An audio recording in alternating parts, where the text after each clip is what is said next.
nation and its people were free. But freedom takes sacrifice, and it's the men and women of the armed forces who make that sacrifice for all of us. Some of them have paid with their lives in places like Valley Forge, the Alamo, Guadalcanal, and Vietnam. This, then, is our salute to the armed forces of the United States of America. These brave men and women prove that though it may be costly, freedom is worth the price.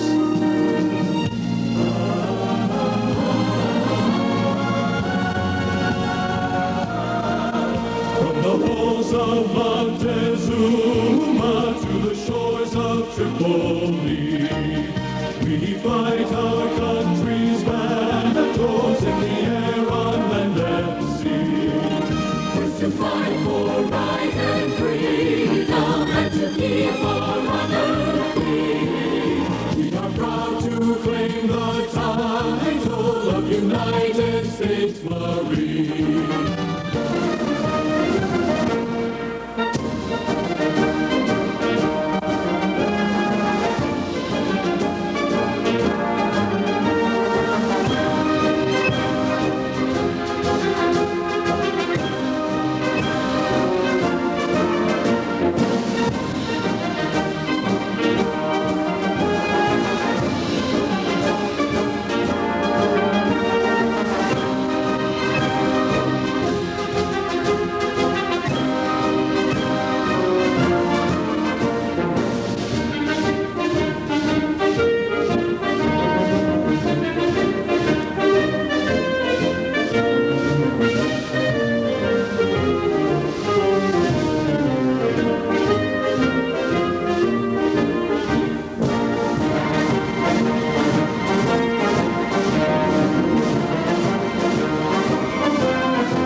February 19, 1945,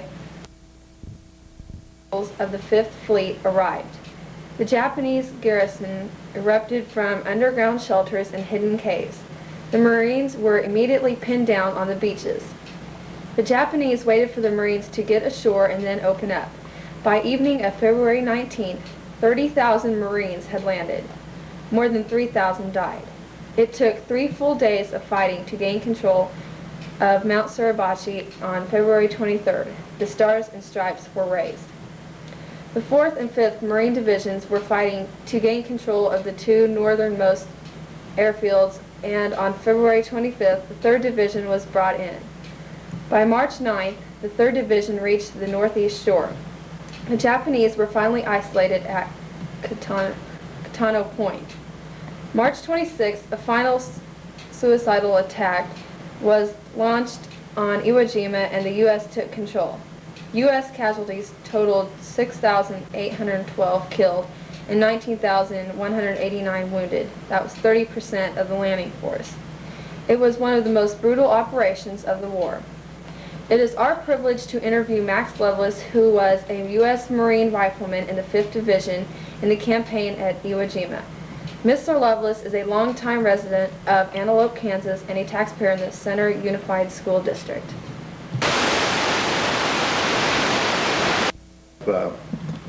Two ex-Marines in the that were serving in the Marine Corps during World War II that were involved at Iwo Jima, and we feel very honored to be able to hold this interview. Max, how old were you when you enlisted? Well, I was 21. I was 21 when I enlisted. Okay. You decided to enlist rather than be drafted. You wanted to go into the Marine Corps? Well, yes. Well, I went to my draft board because I had a scholarship to go to Kansas State, an athletic scholarship, and I asked the draft board how long they would let me go to school. And they said you would be drafted if you go to School. school. So I just said, Marine Corps. yeah, always kind of had, way back, always kind of had feeling for the Marine Corps because it was a rugged outfit. And I just chose it. Now, you were coming out of Lincolnville High School then? Or? Lincolnville High School. Uh-huh. What year did you graduate from Lincolnville High School? I graduated in 1940. No, I have to stop and think. Oh, mercy. Graduated in 42. 42. Okay. So almost immediately then you had to go visit the draft board and then decided to enlist in the Marines. Okay. I stayed at home and worked, of course. For a while. On farm for a while. And then they needed manpower so bad in World War II They that... needed it bad. Yeah. Okay. Where were you stationed for your training in the United States? Well, at Camp Pendleton. At Camp Pendleton. Yeah. Okay. And then were you at San Diego too? Yeah, oh, yes. Okay. That's right there. Just, All right. yeah. So what types of things did you have to go through in your training? Oh, it was a rugged, just about everything you could think of. Rifle range and grenades and the whole works. We were trained really to try to take over. We had a little bit of training of everything, so we could, if somebody got killed, we could take over what they were doing. Machine gun, an A4, or you know, anything that we were just trained for just about anything that they had to offer us as far as weapons were concerned. We had a chance to fire all of them. Okay. Was it then in 1940, the end of 1943 or maybe 1944 when they sent you to Hawaii then to train in the volcanic ash? Yes, that's Okay. right. And what did they just put you out for days at a time in the islands there? Well, we went to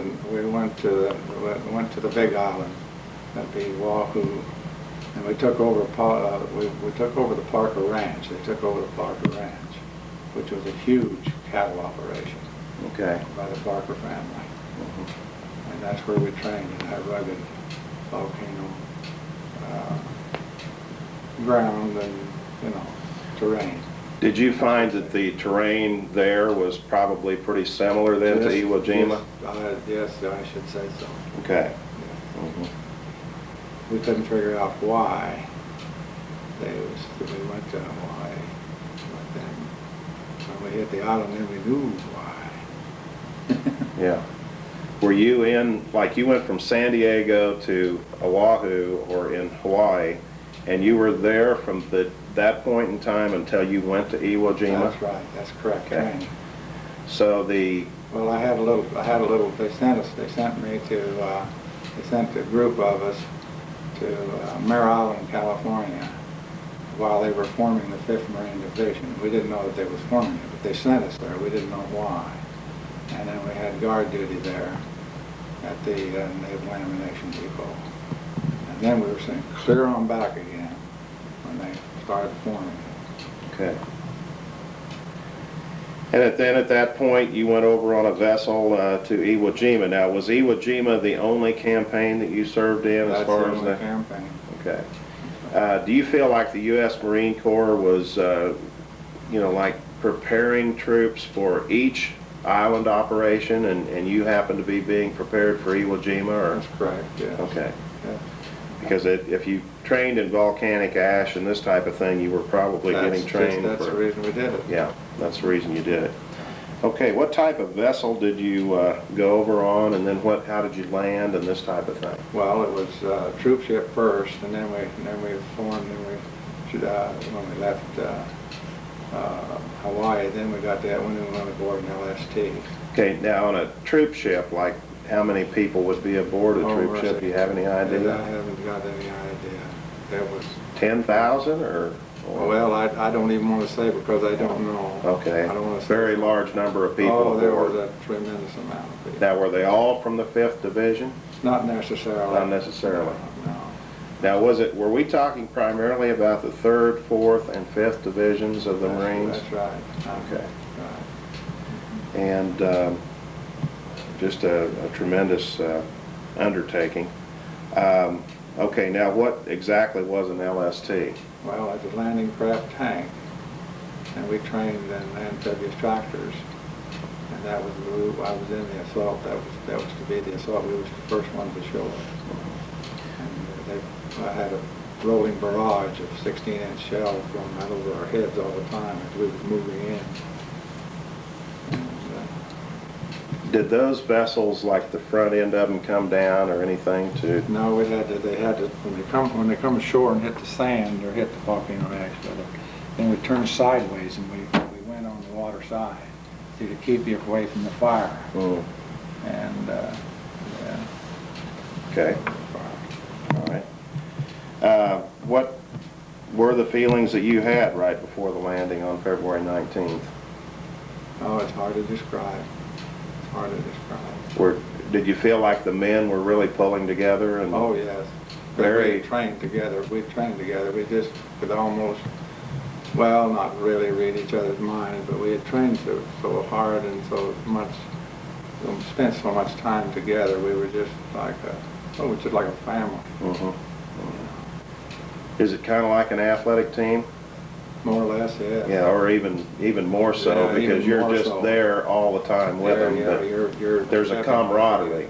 There's a camaraderie there. That's true. Do you feel the U.S. Marines were well organized as they took Iwo Jima? Yes, definitely. Okay, and maybe why did they have to be so organized?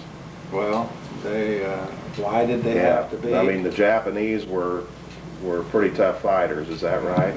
That's correct. Yeah. That's correct. They were a rugged bunch of people. Now, from my visits with you and Hedrick Nelson, I find out that they were in pill boxes and everything else, and just dug in. Oh, definitely. Yeah. They made their pill boxes in a triangle, like this. This one covered this, and this one covered that one. And those are all reinforced concrete. And you would be right in the line of fire if you were moving out. You could get into one of those and get trapped real easy. And the entrance to the pillboxes was like a Z, like this, so that you couldn't fire in here and get to the people that were inside of it. See, that's the way they were built, all reinforced concrete. Okay. And you couldn't reach over where the machine guns worked back and forth. You couldn't lay on top. I tried that. Tried to get a hold of the barrel because I lost 8 good buddies just that quick. And I tried to get a hold of the barrel, but I just had made it just so you just couldn't hit it.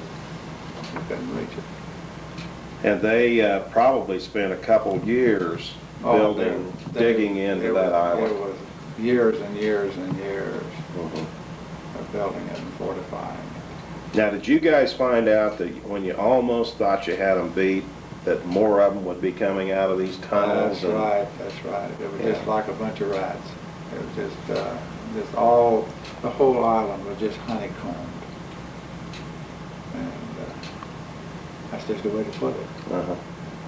Now, were you near Mount Suribachi when the flag was raised? Halfway up. Okay, you were halfway up. Halfway up, yeah. Could you see, well, no, you couldn't see from that point where they were raising the Oh, flag. sure, Yeah, somebody you hollered, could. somebody hollered and said, hey, Loveless, they're raising the flag, and I said, so what? We were in such trouble, because they was digging out, you know, and we had to watch what we was doing. I wasn't paying too much attention to that. I wasn't paying any attention to it, Yeah. because I was trying to stay alive. Now, you were a rifleman, is that right? I was a rifleman. Yeah. That's right. And did you dig into trenches and? No, there wasn't much you could do. You just shell holes and you jump in them. And there's pockets by bombing and by artillery firing into the Mount Suribachi. They made places so we could, you know, partly get into, you know. And there was paths. I've been through there. The whole thing was just honeycombed with pillboxes. It was clear to the top. Did the Japanese have it mined pretty heavily too? Oh yeah, they had mines. Mines. So you had to be very careful on where you Oh, moved. you had to be careful. You had to be very careful. Okay. Oh man, I thought of something else real interesting. No, I can't think of it right now. What? Maybe tell us just a little bit about the terrain of the island. Well, it was, you can tell by, well, it was hilly and valleys, and you can go by the book by looking at the pictures. You can do that by better than I can describe it. And But it was pretty much no trees. no trees. Very few small trees, if there were any. If there was any, why, we had blown them all apart before. Yeah. Because they bombed that thing for I don't know how long around the clock, you know, for, oh, I don't know how many days now. I didn't know at one time, but I forgot. They bombed around the clock. Well, it was pretty much February 19th through about March 26th to take the island, I think, and like that entire time was pretty intense. Yes. I know what I was thinking of now. What about nights out there? Did you just have to get in these craters and Yes, several that's of you together? About two or three. About two or three together. Two or three. And You didn't want to bunch up too much. and just hope you could make it through the night. Yeah, just hope you can make it through the night. We sent up star shells. About every 3 minutes one went up, and then you had a total darkness, and that's when they would move. See, they tried to keep you awake. They would dig out, see, and try to wear you down. Psychological. Psychological warfare, psychologically Yeah. trying to wear you down. Did you have a pretty tough time when you got home from the war, being able to sleep at night and that type of thing? Yeah, if it hadn't been for my wife, I don't know. Yeah. Very. Being an RN and a registered nurse, why? That helped. That did it. I'd have been in the worst match. Yeah. I folded about 2 years later at 2 different times. Completely folded, and I was down the first time for about 6 months. And then the next time it was about It's a tremendous experience that no one can even, think of what you went. You can't describe it, what you guys went through. no. And if the casualties were as heavy as what we're reading about in the books, it was, it was They unbelievable. definitely were, and I think they was even worse. Yeah. I'm sure you had a lot of friends that you lost over there. A lot of wonderful good buddies. Yeah. Terrible situation. So I think we'll conclude the interview with Max here, and then he's going to take Cicely and Luke, and I'm going to film while they look at the wall displays, and he also has some good weapons to show here, and we'll go through that. Okay, thank you.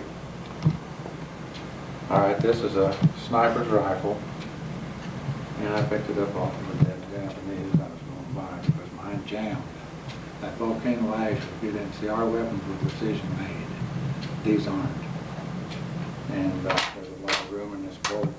And see, they can take them to clean them out, see, to get the sand and stuff out of it. That would jam, see what I mean? And here's the jammer, so and here's your windage, and here's your tripod. They would lay down like this, see, on a high point. site right down. That's the,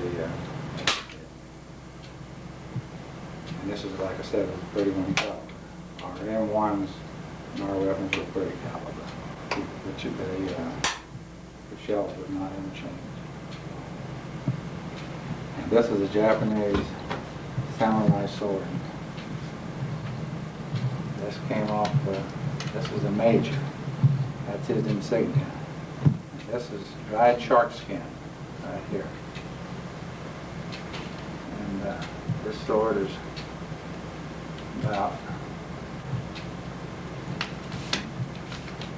approximately about, be careful I don't cut myself. There. Now here's the sword. Oh. Now there's the sword maker. You can't see it very well. But that's the sword maker. Now you feel the blade. See this? This is the way it's tempered. Touch the blade. Now they can cut a man's head right off with that.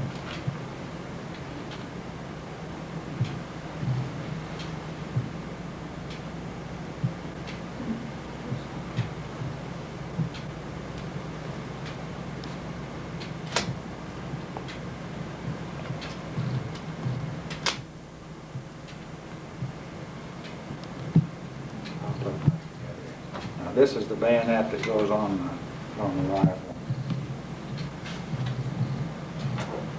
It's not very, it's sharp, but it's not very sharp.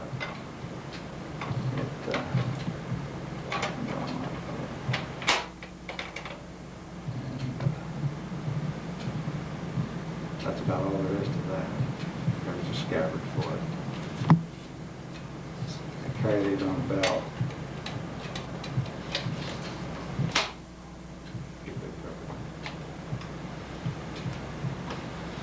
So that about ends that. These scabbards were, now this isn't old. This isn't old at all. Neither is this. But all this is. That goes around their belt. That's for dress. It shows their rank and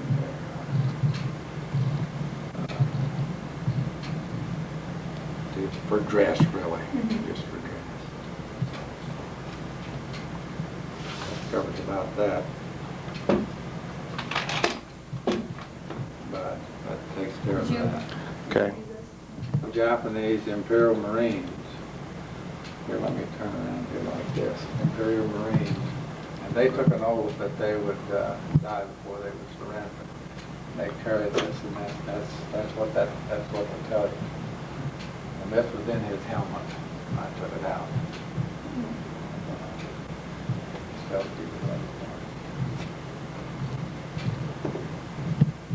of course, here's the self-explanatory.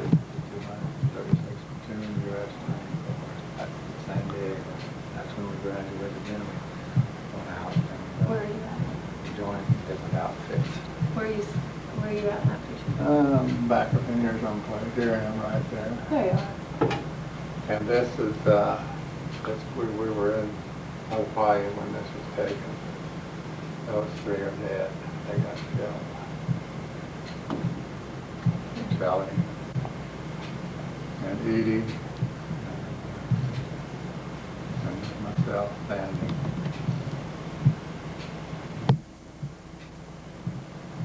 This, he left 3 children alive. She called me and after I was just getting ready to be mustered out, she wanted to know how, because we were very close. And I got killed, and I told him he was, that's fine. He got wounded, put him order. And these are some of the medals. Like I've still got 2 more coming if they ever get them to me. They come out of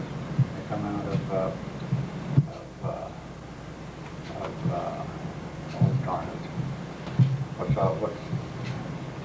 makes me so mad? I get to thinking. St. Louis. That's where everything comes out of.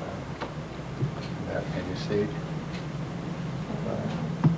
And I've got 2 more coming if they ever give them to me. You have your ring there too. Yes, here's the ring I wore all the time. Carried it. Mm-hmm. The life probably this when I came home. Mm-hmm. And I carried this all through the whole campaign. I carried it in at the 45.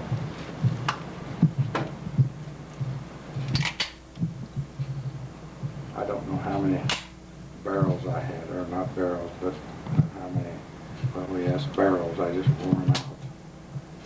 And it was all messed up, so I had to re-blue. And I carried it inside my combat jacket in a shoulder holster. And it come in awful handy because when your weapon wouldn't, your rifle wouldn't fire or something, at least you had something to fire. Mm-hmm. And I used it. And here's 2 coins. We weren't supposed to take any money ashore with it, but I had 15 cents. And I left it in my pocket, so I carried it all through the whole operation.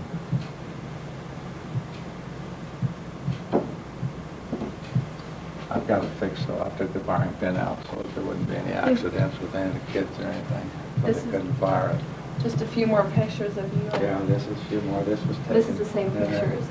Uh-huh. This is Mount Suribachi here. That was taken by the Navy photographers. Here we are at our training. Mm-hmm. And, There's you. I think that's you. yeah, that's the buddy that I had in Arkansas. He's dead now, so Oh, he is. there's only 4 of us left now, but that finished it on out.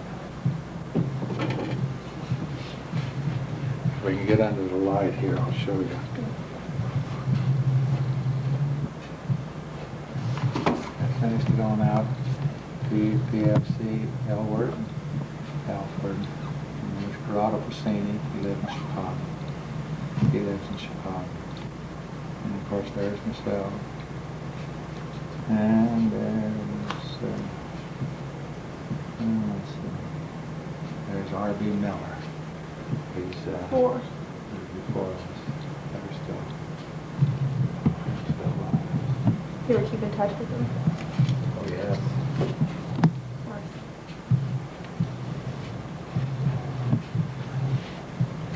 Yeah, we're always on the phone calling one another.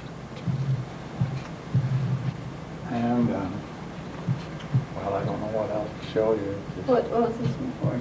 that's a K-bar. You carry that along with you in case you need it. I carried that one. Who's this lady? That's my wife. She's not. Mm-hmm. She's retired now.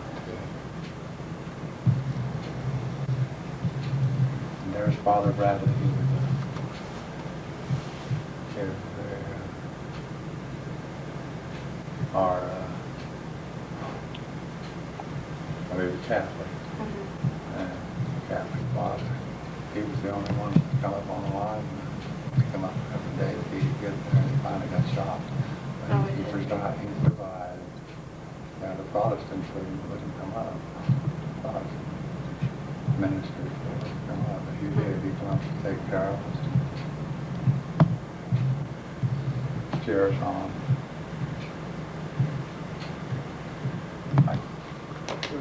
What about the bonsai sets? Well, they would pull those.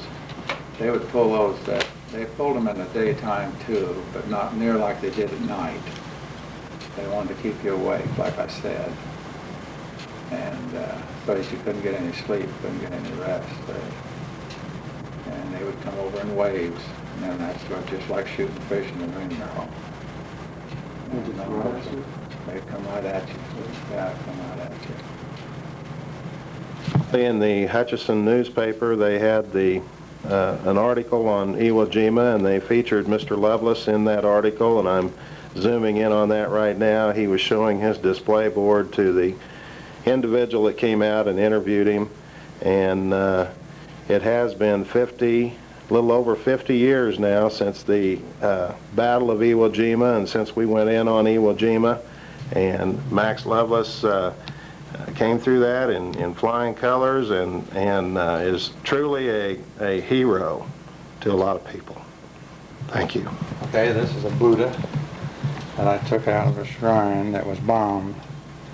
When I was sent after the war, then we went back to Hawaii, and then I was sent back over to northern Kyushu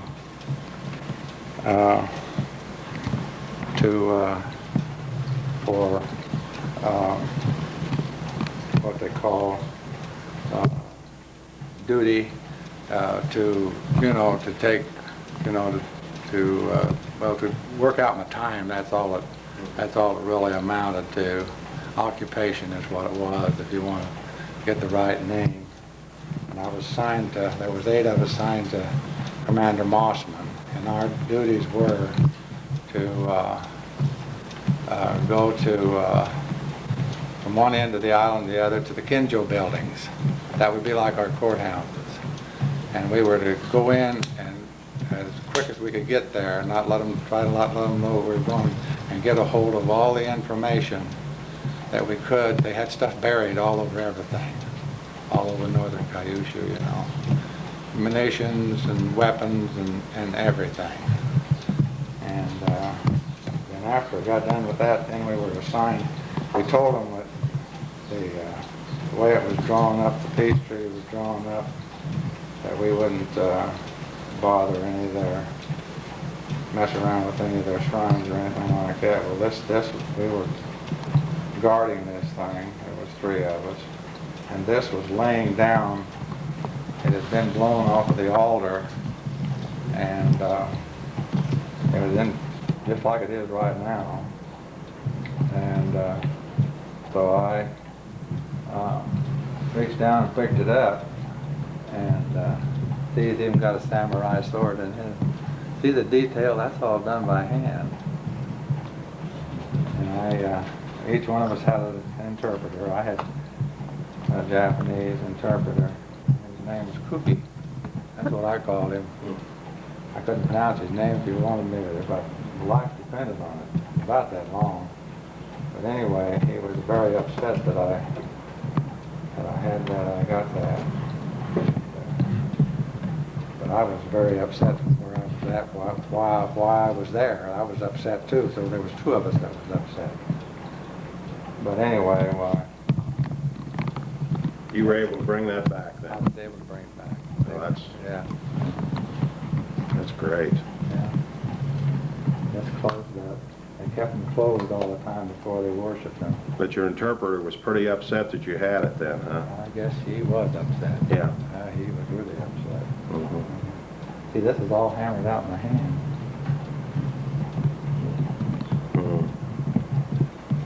Yeah. You can tell the colors were made, there was nothing manufactured there. It was all hand done. See the expression on his face? Almost lifelike, isn't it? Mm-hmm. Sure is. And this represents a samurai. Yeah. And you think it's how old? Pardon? Is it, they worshipped it 3,000 years ago, or what? Oh, yeah. Yeah. It smelled of incense. They burn incense all around them, It smelled of incense. I couldn't hardly keep it in the sea bag. I put it in the middle, and the guys was around. They said, "Where in the world is that incense coming from? Who's burning incense?" It was just saturated, and it was a long time before it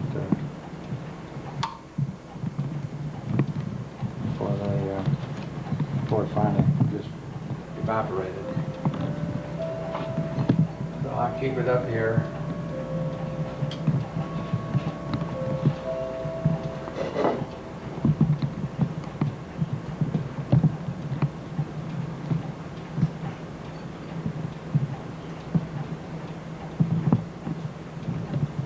And then the other item on the table there is a hand grenade, is that right? No, it's a concussion Japanese. grenade. It's a what? Yeah, a concussion grenade. Concussion grenade. Yeah, the shrapnel grenades are like ours. As you know, when they break apart, they send out little pieces, of steel. It goes out all different directions. But this is a real loud concussion to deafen you, and that's what it really actually before. It had a pin in it, and then they would hit it on their helmet. It had a pin right through here, but and you jerk that out, and then they would take it, well, mount it down, press it down, see, and then that would evacuate your train of powder. It was kind of like it was a cap, and it would go off, and then it would activate the powder, and then it immediately, it would hit your other powder, and then boy, then you would really go off. It'd make a terrible racket.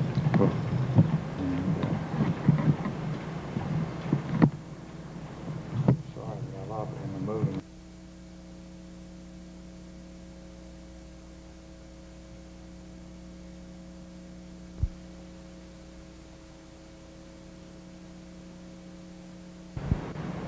We are honored here today to conduct our second interview with Hedrick Nelson, an ex-Marine that served in the Pacific Theater of World War II. Even though it has been slightly over 50 years, the memories are still vivid of the events which took place. Hedrick was a telephone operator in the war and served on several islands. We will follow his years of service and obtain concise information from a true hero of the Pacific Theater. As well as battles, we will also discuss his tremendous bout with malaria. Hedrick, the first question that we would like to talk to you about today is where you were when the news came of the Japanese bombing of Pearl Harbor, which happened on December 7th of 1941. Well, I was here home with my folks. I was living here with them and farming here in the neighborhood. And it was after I'd come home from church, why my uncle, Ollie, had called us and told us that he heard it over the radio. We hadn't listened to the radio then at that time, and that was when I first heard it. So in early afternoon, you heard about the early morning bombing. About 12:30 in the day. How old were you when you enlisted in the Marines? I was 26. 26 years of age. Okay. Can you give us a little background on your decision to become a Marine instead of being drafted? Well, I got my first draft call 2 weeks after the war started, and I thought I would see if I could get into officers training, but the different services told me that I was too old, so I would have to enter in with the enlisted men, and I assumed that was the case. My old neighbor that I grew up with here, close to our farm, was Victor Newstrom, and he was a Marine in World War I.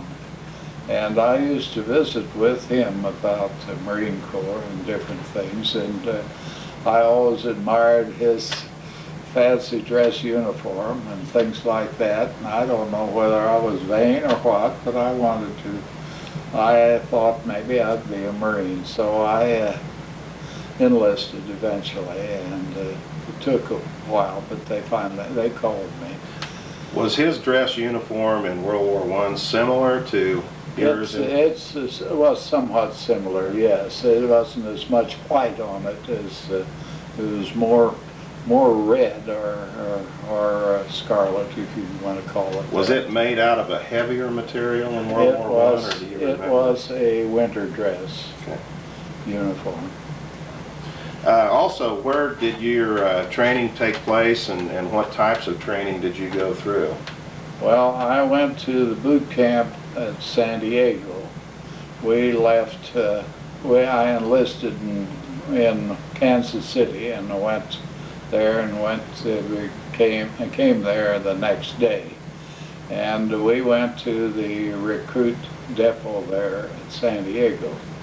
We trained there for about 6-7 weeks, and then we were sent to a rifle training camp, and we spent about 3 weeks there in rifle range, they call it.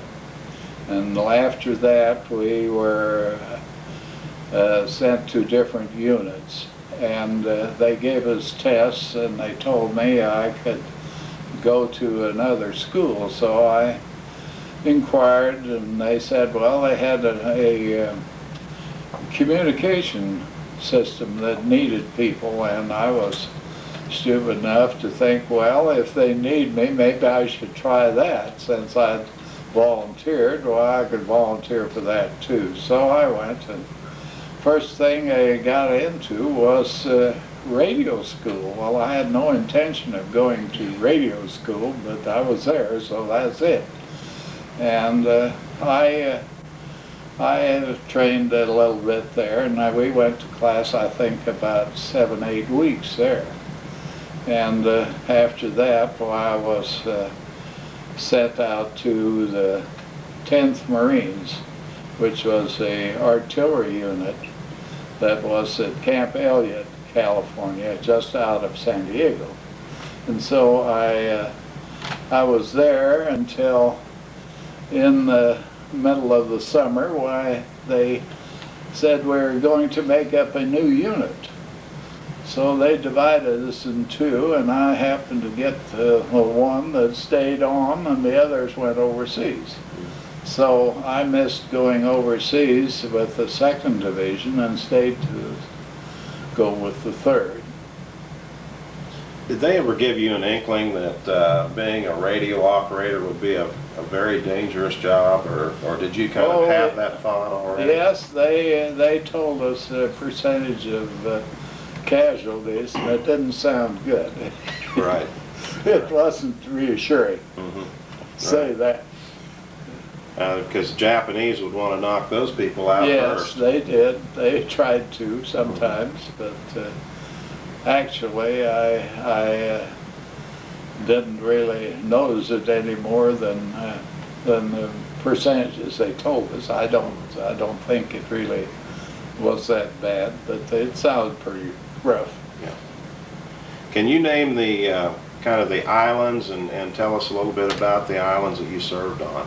Now, when we talked to Max Loveless, he ended up just going in on Iwo Jima, but you indicated to me that you were on several, so we might get just a little overview of that. Possibly. Well, I was on, I think, 9 or 10 different ones, beginning with New Zealand, which was out of the way. But at any rate, first of all, we were sent to New Zealand to back up the 2nd Marine Division in Guadalcanal. And we stayed there for, just about 3 months. And while I was there, why, I was taking judo lessons with a class, and one big fellow tried to throw me over his head, and he stumbled on his own feet and fell, and he jammed my leg in the ground. Well, I had a broken leg out of that.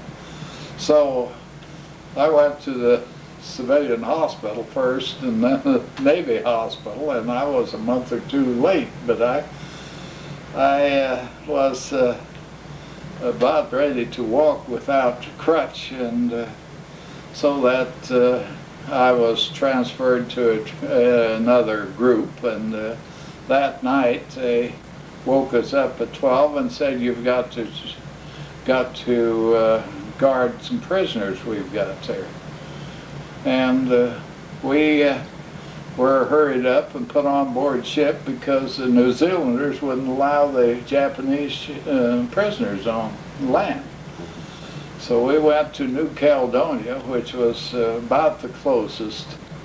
It was a French-owned, maybe I've talked too much, but it was a French-owned island, and it was populated by a native black, that is colored people, with French officers and officials, and they had Congo, a set of troops that they had recruited in Congo, Africa. They were the troops they had, beside that, they had tin mines there, and they had imported Javanese to take care of work in the mines because they wanted to work, and the natives didn't seem to care to. So it was a real.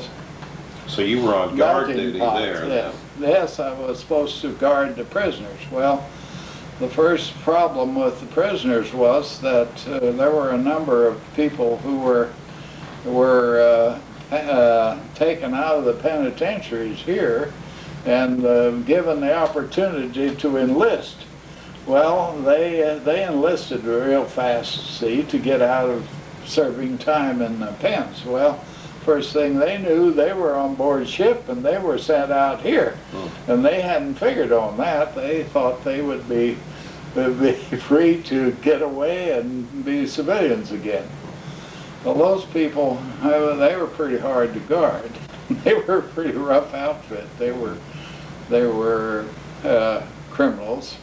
And so I still had my broken leg, but I thought, well, I want to get out of here as fast as I can. So I asked to be released and sent back to my old unit. And I could walk, but I was still pretty sore. But I got back to my old unit again, and they were at Guadalcanal then. So that was one experience I had that I'll never forget. I'll say this, I don't want anything to do with law enforcement if you get that kind of people to handle. But at any rate, that was one of the things. Probably the worst fighting, or some of the worst fighting, was on Guam then, is that right? Yes, I was first of all, I was first of all in Bougainville, and we were there quite a while. But that was the place with the volcano on it. And then Guam was my worst place. I was with a group that was the reserve company, and where they run into a bad place, why they called the reserves in. Well, that was the worst I was in, and they I was one too, got a presidential citation for that battle. I saw the last 4 riflemen, and the captain was wounded then, and the last 4 riflemen helped carry him away, and that was the end of that company. So that was the worst thing I've seen. The other ones, I've never been with a unit that was completely decimated before. Or since. Right. Now, when you ended up on Iwo Jima, and you'll just have to correct me if I'm wrong, but I think on Iwo Jima you were telling me of a bonsai attack that night. No, that was at Guam. That was at Guam too. That was the second group I was with. If you could tell us a little bit about the bonsai. They were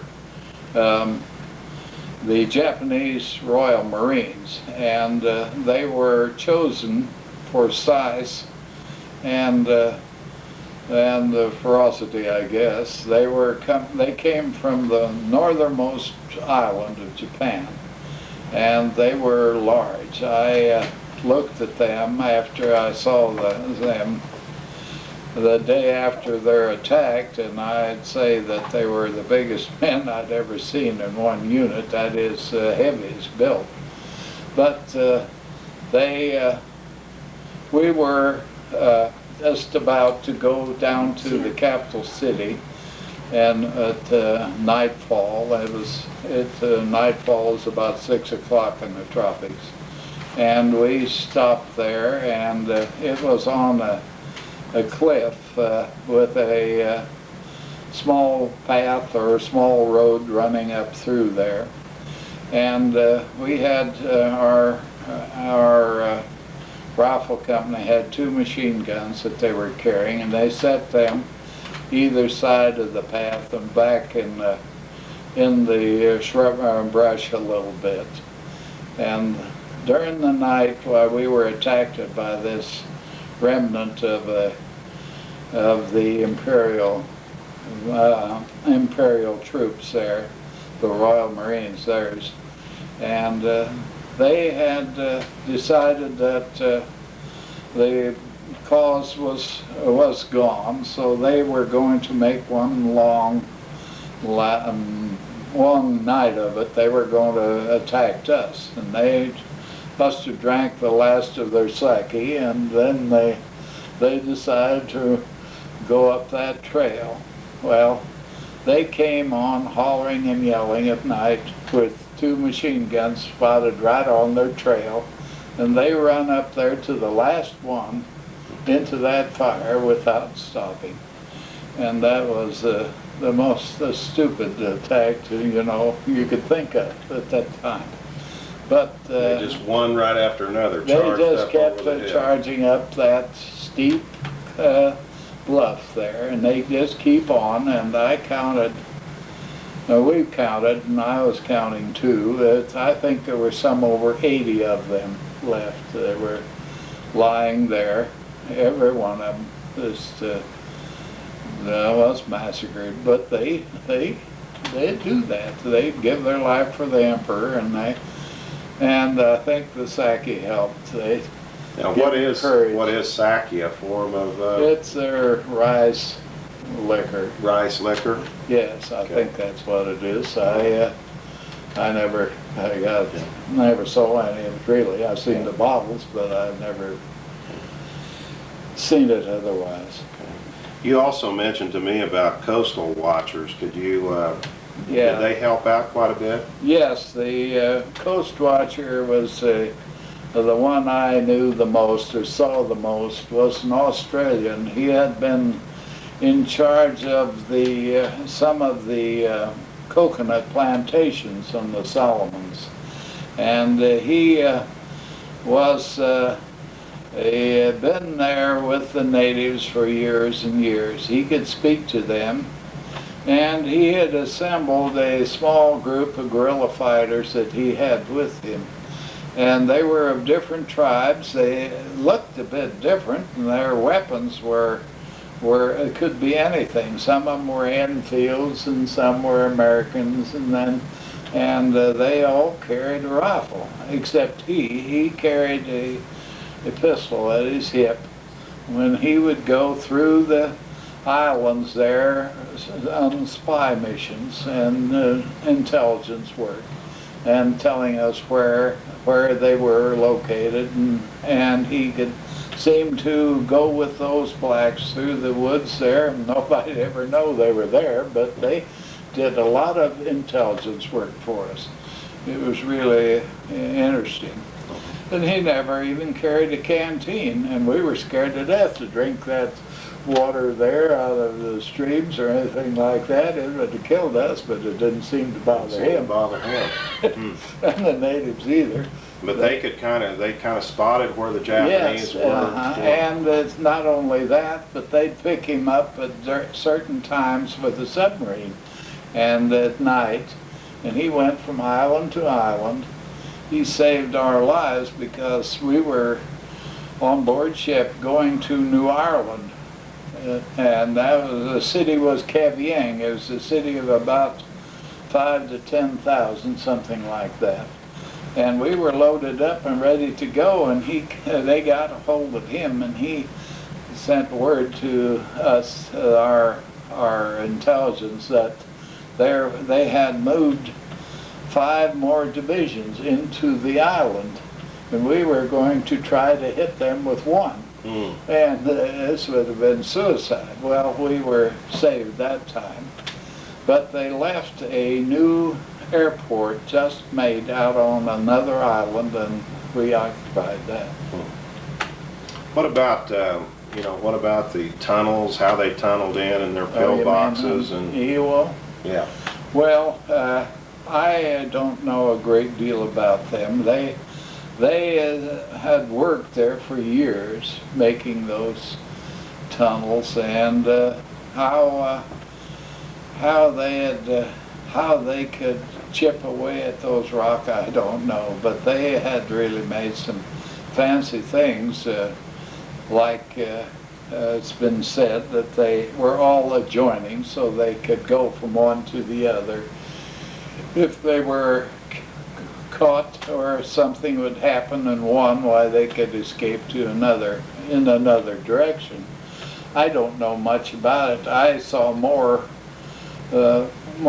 caves in the other islands than I did on Guam for the simple, or Ewell, than just for the simple reason that as the situation arose, why they put me there, and I stayed where I was placed. I don't know how exactly how they survived, but I know that some of them survived and came out in the summer afterwards, after they had run out of water and so forth. But there weren't very many. I'd say 50 or more, something like that. Did the soldiers at night just have to sleep in burrowed out areas that had been hit by shells and things like this? Well, it depends on if you're in the mountains where it's awfully rocky. Why, it's awfully hard. You can't dig. And I've laid in shell holes. You kind of move the rock around a little so it feels a little better, or the rock's a little smaller or something. That's vicious, but we always intended to have a foxhole, and usually two together if you can, because one might hear something that the other one don't. Right. Now, back to Iwo Jima again. Were you close to Mount Suribachi when the flag was raised? Well, someone called and said that the flag was up. That's the first I knew about it. But the other people were much the same way. We didn't know. We knew people are over there, but we didn't. Of course, there was no way of communication to know what they were doing. But they had finally taken enough of it, so they enough of the shell holes in the caves, so they could get up there and raise the flag. Did you almost have like an island taken over, and then you'd realize there's a lot more Japanese here that... Oh, yes. You know, I mean, it took weeks or months to take an island. I patrolled for, I don't remember for sure if it was 4 or 6 weeks. 88 days. 88 days, well, it says in my discharge, I guess. But, yeah, we patrolled Guam for a long time. That was something too. You go and you look and you look and you hunt, and you get into all kinds of decisions there too. I think you should tell about the man that's in. Well, there was about the time I saw the Imperial Marines. Why, we were going along the edge of the cliffs up there, and there was a little native standing there. We had 2 little boys. They were so hungry and ragged looking, and he was singing "God Bless America." And it really bothered us. Yeah. But he had his 2 little hungry kids there, and they'd been hiding out for a long time there. And the natives had gone. When Agana was the capital city, and it was shelled by the ships and sea. So it was just flat. They have a big, wonderful cathedral there that was just demolished, and so it was you could see some of the houses or parts of them, but most of those people had gone to the country, and they always called that their ranch. And they'd have a dairy bull or a water buffalo that they drive on a little cart, and it was wheels were made of a slab of a big log. So, and they'd go along, and they had a sort of a post through that, and those old wheels would wobble and move around like that, and they'd make the loudest noise, that old whining the screech there of those old wagons.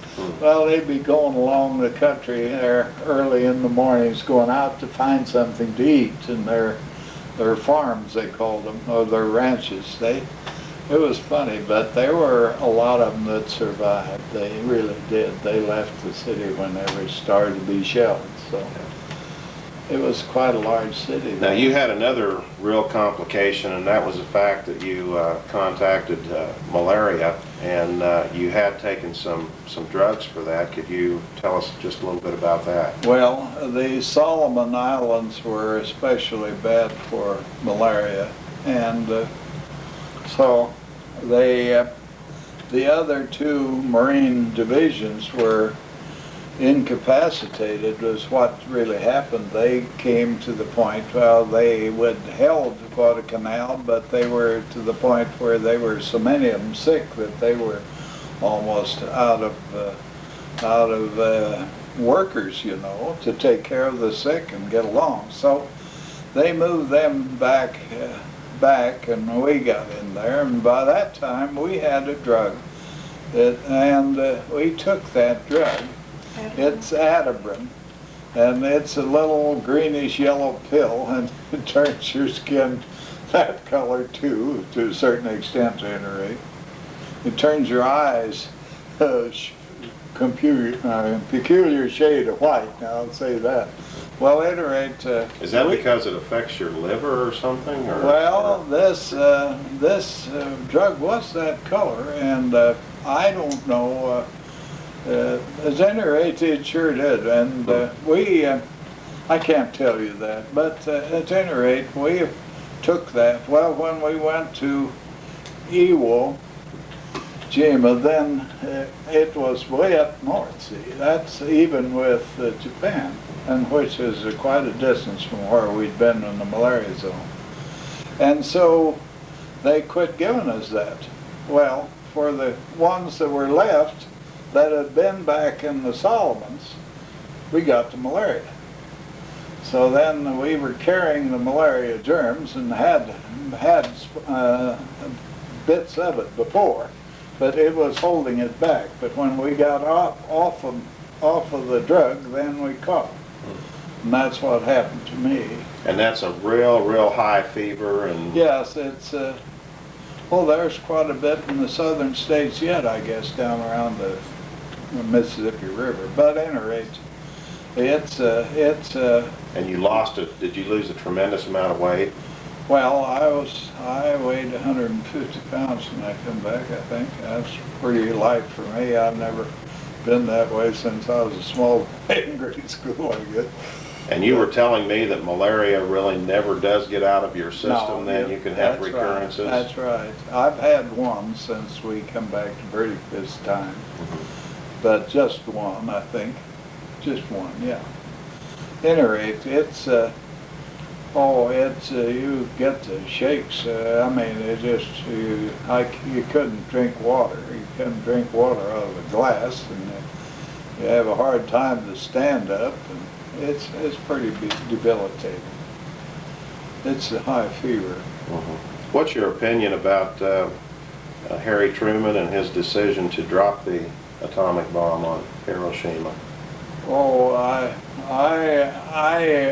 I believe it implicitly. The Japanese people have changed immensely in 50 years. Maybe they would be reasonable now. But when taking those Imperial Marines, they knew they were going to die. At least they should have known when the first 2 or 3 were hit by those machine guns. But they kept on. And they claimed to be dying for the emperor. Well, that's not a very good reason. And I think that there would have. That's what really worried me. That's what really worried me. I thought, well, here we're going to go back. The funny thing happened before I left in Guam there. The captain's man the one that they sent most of his orders through, came to me and says, the captain says you can, when you go back, we're going to send you to OC school, officers training. I said, no, not me. And it made him angry, so he wouldn't send me. And I met a friend there that I'd gone over with in another group, and he was headed for OC. And so he said, they didn't ask me if I wanted to go, they told me to go. But I knew I made the old boy mad, and that he didn't. That's my revenge. I wasn't going, but the simple reason was I can't think of anything worse than to have a green, untried group of men and attack something like Japan would be. I think that would be the worst punishment you could give a man, and I know just exactly what happened. Yeah. And I got my revenge. They didn't put me in OC school, but I didn't go when I had a chance. Right. So, no, it didn't last then. We were, excuse me, perhaps that's one of your questions about where we were after we heard about the bombing. Oh, yeah, okay. Sorry. At any rate, we were coming from California, down the old Rock Island over here. And I'd see, where were we? Just outside of Lost Springs. Well, it seemed to me like it was at Lost Springs that we heard that somebody was walking down the aisle of the train and said they dropped the bomb, and that it's possible there's something that really happened. So you were back home, or We you were coming from California? We were coming from California when we heard it that day. Okay. That's really surprised us. Did you ever see, I know Max talked about how inside their helmets they carried the oath about giving their life for their country, and that, did you ever see anything like that? Well, I never really thought of it that way. That might be it. I don't know, there's something there. They carried an oath inside their helmets. Yeah, well, that may all be. I never thought of it that way, but nobody ever mentioned it to me. They had some stuff there. Well, I think they weren't going to give up. No, that's for sure. a lot of them didn't. A lot of them were hunted down years afterwards. Okay. Well, there's many more things that we could say, and I think we've covered it pretty well today, and we want to thank Hedrick for his time. Well, you're welcome.